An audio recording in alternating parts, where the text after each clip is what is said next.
नमस्कार दोस्तों, नमस्कार सीएससी भाइयों, स्वागत है आप सबका नई वीडियो पर। ये वीडियो जो है दोस्तों, सबसे पहले आपको निवेदन करूंगा कि आप वीडियो को पूरा अंत तक देखिएगा, क्योंकि जो आपको प्रॉब्लम आ रही है स्कॉलरशिप भरने में, जैसा कि आपको थंबनेल देखकर पता लग गया होगा, पूरी जानकारी बारीकी से दी गई है। तो आप बिना स्किप किए हुए पूरा वीडियो अंत तक देखिएगा। और विनम्र निवेदन है कि अगर आपने अभी तक हमारे ऋषि हेल्पिंग ब्रांच को सब्सक्राइब नहीं किया तो यूट्यूब पे सब्सक्राइब कर लीजिए, घंटी के बटन को ऑल पर सेलेक्ट कर लीजिए, क्योंकि मैं इसी प्रकार की इंपॉर्टेंट वीडियो आपको हमेशा आपके लिए लेके आता रहता हूं, जो कि बिल्कुल फ्री में जानकारी मिलती रहती है। आपको अपने मोबाइल पे आप यूट्यूब के माध्यम से जानकारी प्राप्त कर सकते हैं और इसका लाभ उठा सकते हैं दोस्तों। तो आगे मैं आपको जानकारी दे रहा हूँ कि किस प्रकार से आप इस वीडियो के माध्यम से अपना जो स्कॉलरशिप में भरने में दिक्कत आ रही है वो कैसे सॉर्ट आउट कर सकते हैं।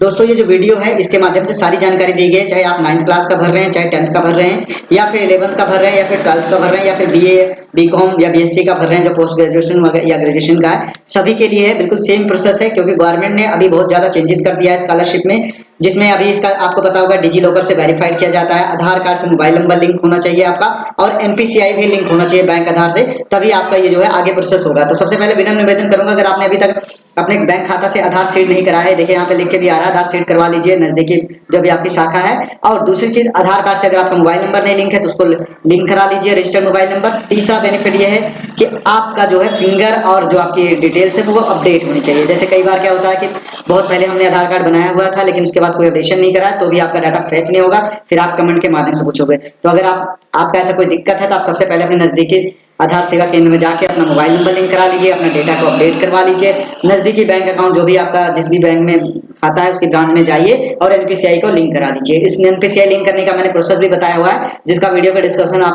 लिंक आपको वीडियो के डिस्क्रिप्शन में मिल जाएगा, वहां से आप जाके देख सकते हैं। इसीलिए मैं कह रहा हूं कि आप हमारे चैनल को सब्सक्राइब कर लीजिए, क्योंकि मैं इसी प्रकार की मोस्ट इंपोर्टेंट जानकारी आपको वीडियो के माध्यम से बताता रहता हूँ।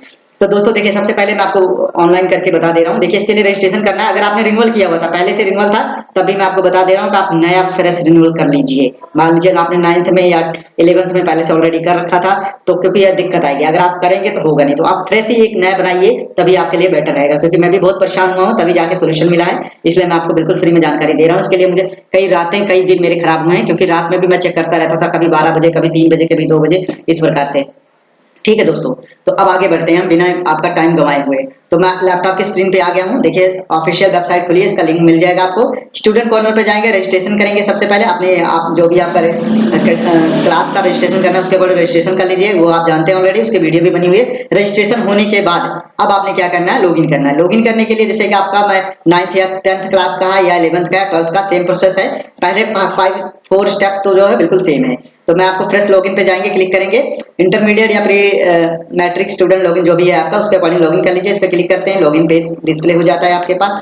वहां पे आपने अपनी डिटेल भरनी है, रजिस्ट्रेशन नंबर भरना, और ये देखिए मोबाइल नंबर आ गया। पहले यहाँ पे डेट ऑफ बर्थ होता था, तो यहाँ पे आपने मोबाइल नंबर डालना है, उसके बाद अपना पासवर्ड जो बनाया है वो डालिए, कैप्चर कोड डाल दीजिएगा, उसके बाद सबमिट कर दीजिएगा। आपका फ्रेश जो है लॉगिन हो जाएगा, ओपन हो जाएगा।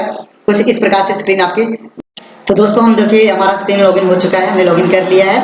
उसके बाद रजिस्ट्रेशन होने के बाद रजिस्ट्रेशन स्लिप प्रिंट कर लेते हैं, ठीक हो जाए। तीसरा जो होता है डिजी लॉकर से सत्यापित, मेरा ओके हो चुका है, क्योंकि हो गया। इसके लिए डिजी लॉकर से जो सत्यापित होता है, यही मेन दिक्कत आती है, यहीं पे आपको मेन दिक्कत आएगी। तो इसके लिए जैसे मैंने आपको पहले भी बताया था, मोबाइल नंबर लिंक होना चाहिए, आधार एनपीसीआई लिंक होना चाहिए, सारी डिटेल ओके होनी चाहिए।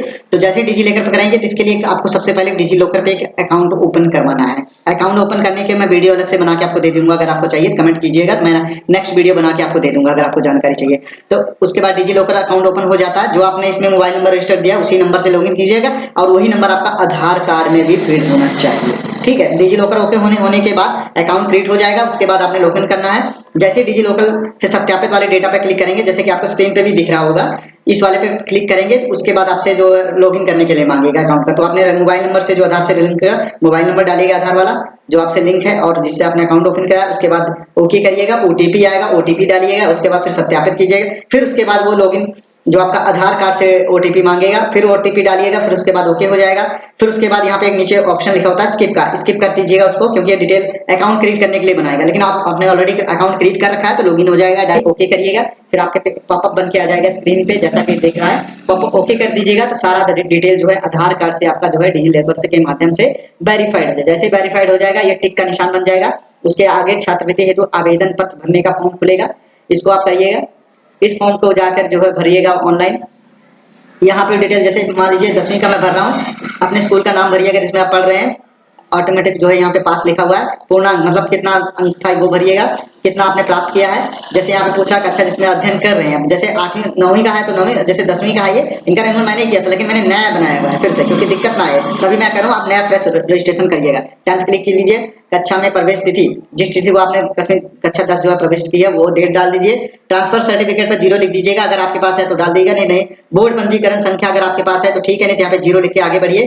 बोर्ड कौन सा है, यूपी बोर्ड है, सीबीएसई है या कौन सा बोर्ड है, यूपी बोर्ड सिलेक्ट कर ले रहे हैं। उसके बाद जो है यहाँ पे सर्टिफिकेट का दिनांक है, जो भी दिनांक आपका थीसी में लिखा होता है वो डेट डाल दीजिएगा। नहीं पता है तो 01 या 31 मार्च 2023 ऐसा कुछ भी डाल सकते हैं अपने हिसाब से। पिन कोड डाल दीजिएगा जो आपका एरिया का पिन कोड है। ईमेल आईडी है तो ईमेल आईडी डाल दीजिए, अपनी माता का नाम डाल दीजिए, कक्षा उत्तीर्ण करने का वर्ष पूछ रहा वो डाल दीजिएगा यहाँ से सिलेक्ट करके। उसके बाद विद्यालय का नाम जिसमें आपने कक्षा 8 पढ़ा था ये ओके कर दीजिए। उसके बाद बैंक की डिटेल मांगेगा, बैंक अपना सिलेक्ट कर लीजिएगा, यहाँ पे सारी बैंक अवेलेबल हैं। उसके बाद कौन से जिले में आपका अकाउंट है जो बैंक का है वो जिला यहाँ से सिलेक्ट कर लीजिएगा। ब्रांच का नाम सिलेक्ट कर लीजिएगा यहाँ से, जब जिला सिलेक्ट कर लेते हैं ब्रांच का नाम शो होने लगे। छात्र का नाम जो भी बैंक में नाम है और आधार कार्ड में नाम है बिल्कुल सेम होना चाहिए, कुछ मिस्टेक नहीं होना चाहिए। उसके बाद जो यहाँ पे छात्र का बैंक खाता संख्या डालिएगा, उसके बाद यहाँ पे दोबारा डालिएगा। उसके बाद जो है ओके करेंगे तो यहाँ से IFSC कोड ऑटोमेटिक, जब आप बैंक सेलेक्ट करते हैं तो IFSC कोड ऑटोमेटिक सेलेक्ट कर लेता है ये। उसके बाद फिर जो ये कैप्चर कोड डाल के यहाँ से मैं प्रमाणित करके सबमिट कर दीजिएगा। अगला प्रोसेस आपका ओके हो जाने के बाद फिर आपको पत्र में संशोधित अगर कोई करना है तो वो कर दीजिएगा।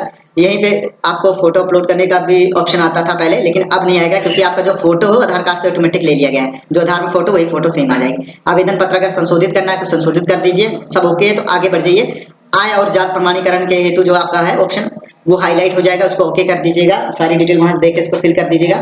फिर उसके बाद पूछेगा प्रमाणीकरण हेतु आधार नंबर डालें, अपना आधार नंबर डाल के ओके कर दीजिएगा। मोबाइल पे एक OTP आएगा, उसको डाल के ओके कर दीजिएगा। उसके बाद NPCI सत्यापित हो जाएगा।